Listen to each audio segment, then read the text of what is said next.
Welcome to Pig Pods. We give you actionable insight and stories behind real-life success wherever you go. Here are your hosts, Angelos and Mo.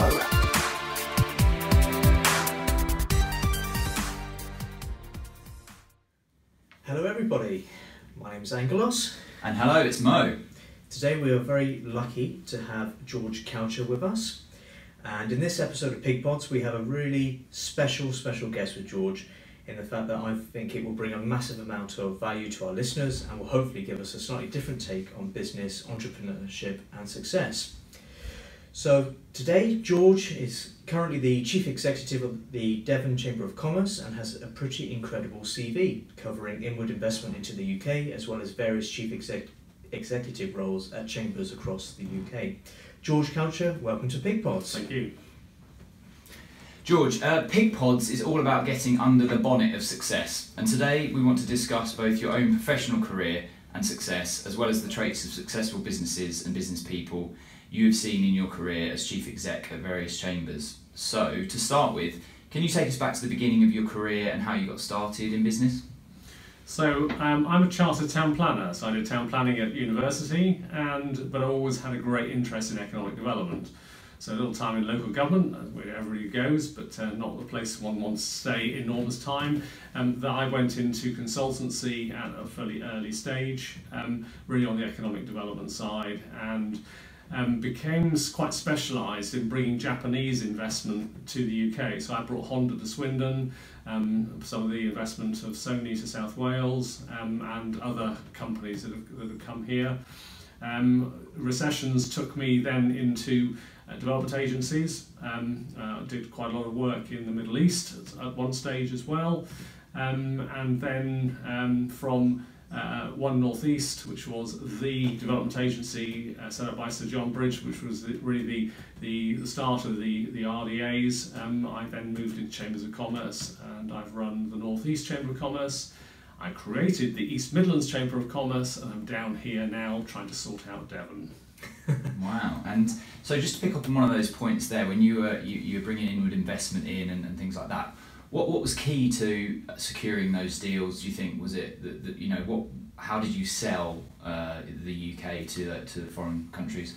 The most important thing is understanding what their requirements are. It's not about selling, it's about understanding, it's about listening, it's about learning, and then it's about responding with an appropriate offer for that. So companies are looking for, it may be that they're price driven, it may be that it's skills driven, it may be that they have location to markets, but you have to understand what it is they are trying to do before you can come up with a solution.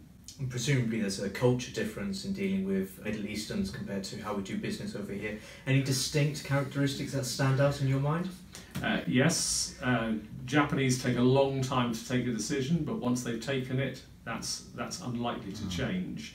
In America, clearly there is a protocol issue that you need to work very formally and potentially 7 days a week as well to meet an American's requirements. So it is quite different country by country, and you need to understand that. Yeah. So you've had a very varied career. I know we were briefly chatting earlier. You've also dabbled in media and other side of developments and things like that. Would you be able to expand a little bit about what you've done? Well, as a chamber chief executive, you learn a little, but about an awful lot. But you therefore get quite a lot of background knowledge about what's happening, particularly about economics and what's happening to business. And really since the recession in 2007, the media, government, Bank of England, everybody's been wanting to know what's going on. So as a spokesperson for the business community locally, obviously there's been quite a lot of demand for my time and attention. That's taken me onto the BBC, it's taken me onto ITV a lot, and I still do a bit of that from time to time down here in Devon. Yeah. So you've mentioned the Chamber quite a few times and how that's helped your career and others as well. Can you tell us exactly what the Chamber is for those listeners who aren't exactly aware of what the Chamber does and how it helps? So Chamber of Commerce is a generic term really about bringing businesses together. In the UK we have 52 accredited chambers, all of which have their own bespoke areas regulated by the British Chambers of Commerce in London. and I'm currently leading the one for the whole of the county of Devon. The Chambers of Commerce, I think, are unique in that they embrace both large businesses and small businesses. So we have single-person companies right the way up to PLCs as members. And also we embrace all sectors as well. So actually we have the broadest spectrum of companies involved. And what do we do?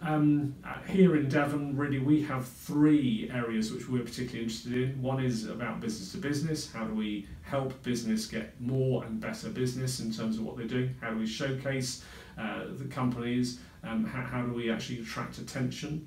Second is really in relation to policy, and that's about advocacy. So why do we have a very slow railway here to Devon? How can we improve that? How can we ensure that we've got the money going into skills and training that we need to have the workforce? We look at actually making sure that we're collectively giving a collective view, and that's becoming ever more important, particularly in this government where we're having to compete against other parts of the UK for money and for attention. And our third area also is that we, as an international brand, really champion exports and imports, international trade. And if you want to have a stamp on it saying made in Devon or origin from Devon, then you come to us and we will issue that as well. And that was an interesting point you mentioned about kind of the other areas of the UK. Is there ever an issue where you have potential conflicts with, you know, where foreign investment might be coming into the UK and where it's going to be based and things like that, that you obviously got your peers in other chambers, and how do you deal with that? Well, increasingly this government is saying things have to be bidded for. So you have a very strong London focus on things with a mayoral offer, and you obviously see massive investment going into London. As a counterbalance to that, the Northern Powerhouse now, the Midland Engine, the Oxford-Cambridge initiative, there are a whole series of regional initiatives, and we in the southwest here have got to get up to get our act together in relation to that, and the chambers will be cornerstones to that. So currently, as Devon Chamber, we embrace all the other small local chambers in Devon to speak unitedly, and we are seeing that we have to link very closely with Cornwall and Somerset in a combine which we're calling the Great Southwest. Do you think there is this perception that perhaps the Southwest isn't necessarily as heavily focused on or invested from London? I think there's a very degree of schizophrenia in London. They regard this as their playground, and if we're not careful, it regarded as a theme park, really. So basically, don't do anything to it because we like it. We like the fact it's a bit old-fashioned and it's quite difficult to get to. Forgetting that actually that the Devon economy is bigger than the Greater Bristol economy. This is really important in terms of UK PLC, and we are much more than a theme park. We have world-class companies here in Plymouth. We've got the biggest manufacturing cluster south of Birmingham. It is really important economically, and therefore we need to have attention. If, let's say, Theresa May is listening to this podcast, which I hope she is one day, if there's one thing you could potentially put out there to her and ministers and policymakers about how we could possibly improve the Southwest, whether it's transport links or improving businesses, improving investment down here, what would that message be? Well, the government started on a devolution route about actually devolving powers to the local area and discretion about spending. Frankly, that initiative seems to have stalled since the last election, and obviously with all of the Brexit work that's ongoing. But we need to reinvigorate that because, frankly, we know what will make a difference in this county. We just need to have the powers to be able to do that rather than having to always be bidding to London. We produced an excellent Peninsular Rail task group study about how we would actually reinvigorate rail access into the southwest. That's disappeared into London, and it's been there for a year, and we're wondering exactly what's happening to it, and that's the sort of problem that we're up against. If you had a choice, let's say if there was a budget for one and not the other, would you prefer to have a better rail link down through the southwest, motorway, continuing the M5 right down through to Cornwall, or perhaps opening up another airport, perhaps in Plymouth? I think it's very difficult to put one against the other. I mean, I think the most universal thing is to say what I would really like to see is universal superfast broadband, which is good in part, and also a much better mobile phone arrangement. We still have not spots in this part of the country. That's not helpful for business. It makes us look third world when we compare ourselves with other European countries.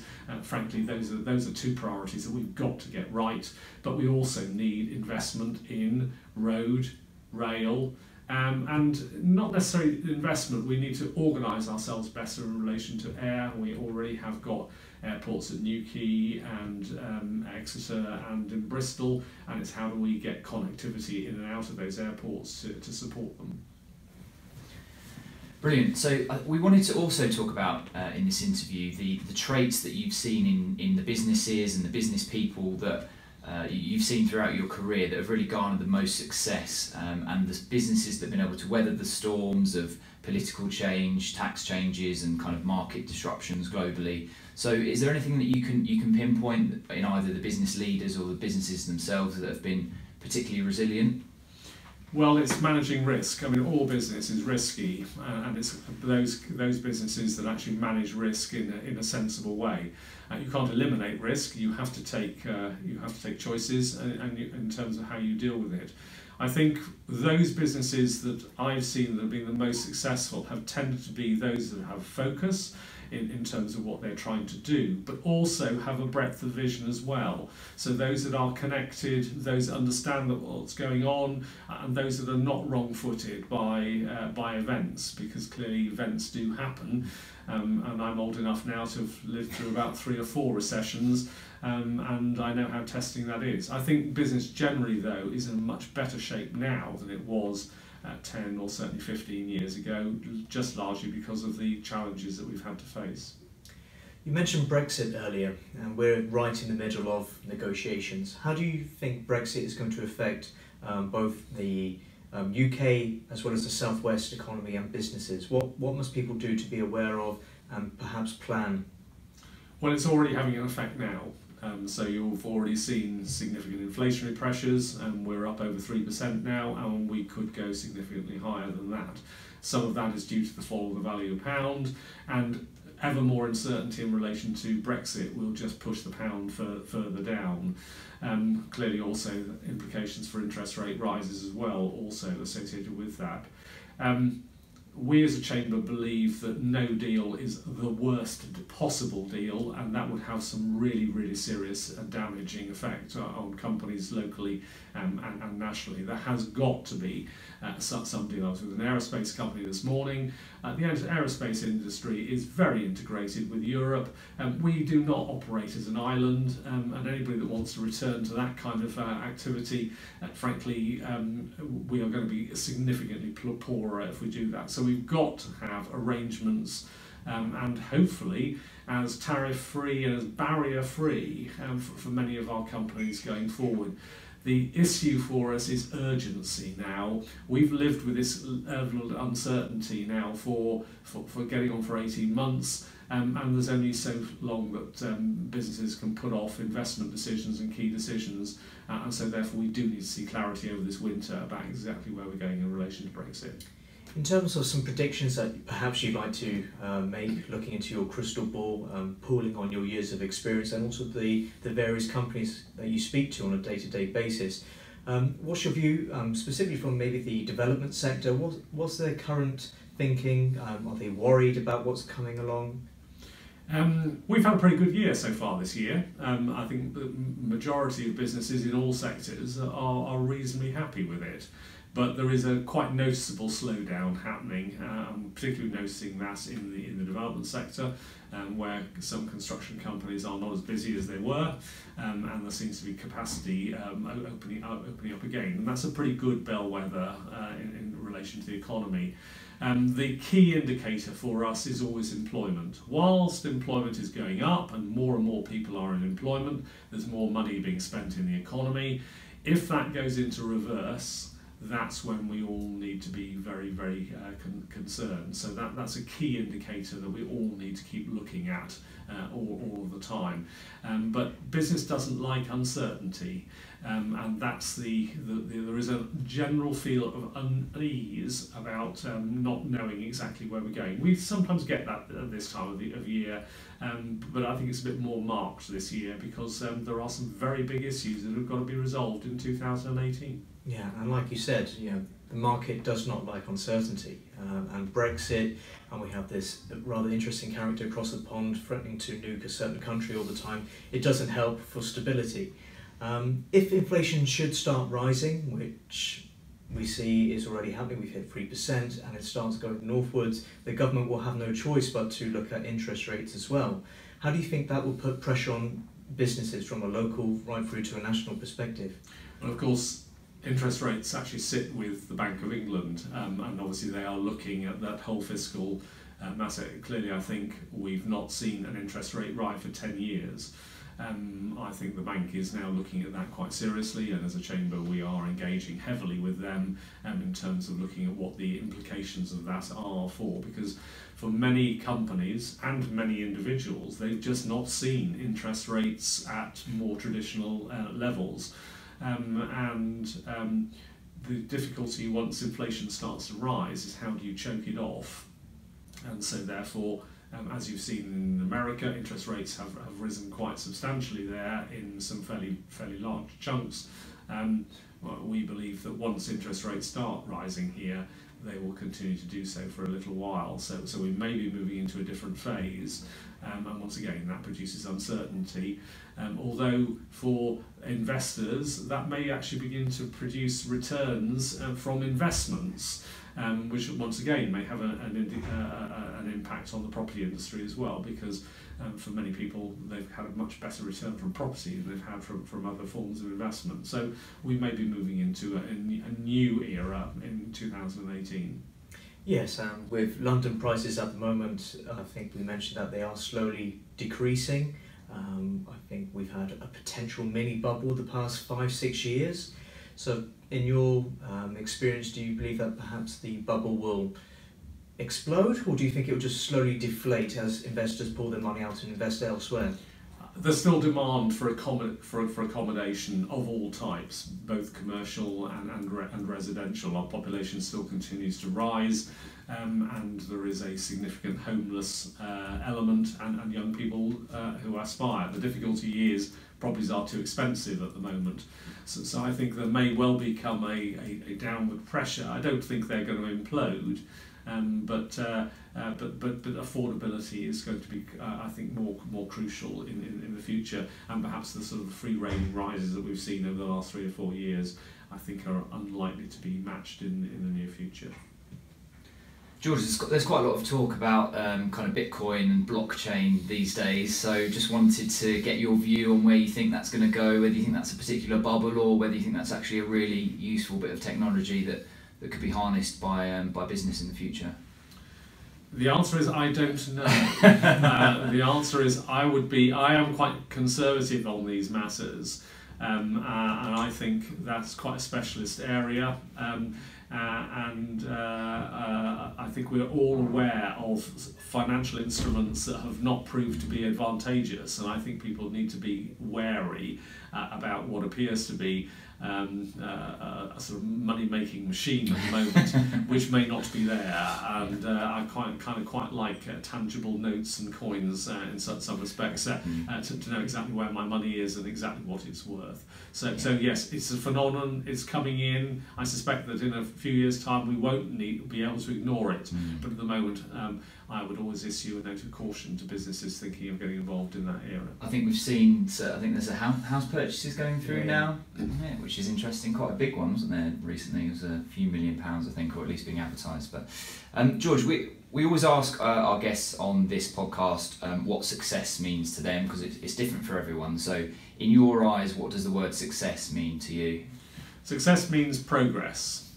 I think when you can see your organisation or you as a person moving forward, then that's about optimism, it's about a warm feeling, it's about a feeling of success. Some organisations, some companies actually obviously put in milestones which they wish to achieve, and obviously when they achieve those milestones, that is fantastic. But I think a successful individual or a successful company is one that is pleased, generally optimistic with things, and usually that's about progressing forward. And like you said earlier, a successful person or a successful business is one that focused but also have the breadth and vision. Yes. I think that's very important to have. George, thank you for your time today, and thank you for, I know you're a very busy man, for speaking with us at PigPods. If anyone would like more information on their local chamber, how do they find more information out? Well, there's the British Chambers of Commerce website, which they need to look at, the BCC website. That actually gives details of all of their local chambers within that. For companies here in Devon, we would always direct people to have a look at our own website, which comes under Devon Chamber. Brilliant. Again, thank you very much, George, for your time. I've been Angelos. And I've been Mo. Thank you for listening, and please click subscribe. It doesn't cost you that much, and we look forward to speaking to you soon. Thank you very much. Thanks. You've been listening to Pig Pods. Click subscribe for more incredible content. More details can be found at www.pig.network.